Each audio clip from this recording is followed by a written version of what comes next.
Hey y'all, this is the Control Burner, and it's time for a short review of 2 by Denzel Curry and Kenneth Blume.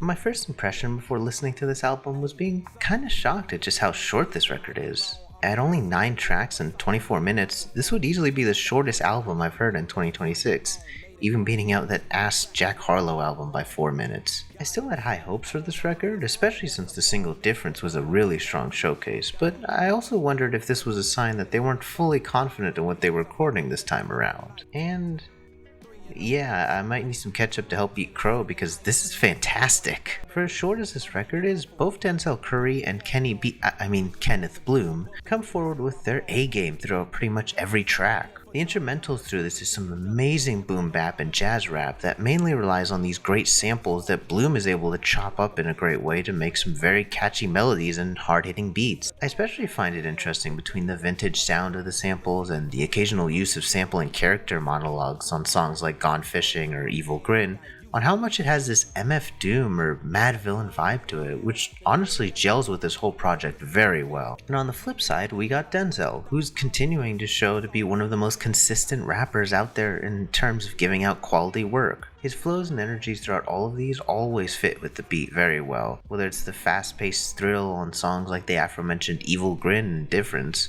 or it's the more jazzy, laid-back track on UPS or Benjamin. And he's definitely firing off here with some great rhymes and wordplay throughout. Some personal favorites being, rather leave a person nowhere like Mariel, if it's over your head then it's Ariel, have you sleeping the mermaids, no first aid, or I fight like Mike with a swipe bite, real deal, Holyfield type night. I also want to shout out Cold Night in Hell, which really sees Denzel locked in with some interesting imagery in his life and callouts over other people trying to leech on his success. It really makes sense why this wound up being the longest song here. So yeah, even if this record is quite short, it really doesn't waste a single minute in providing some amazing cuts by the very dynamic duo of Denzel and Kenneth. They always seem to unlock something with each other, and this project is certainly no exception.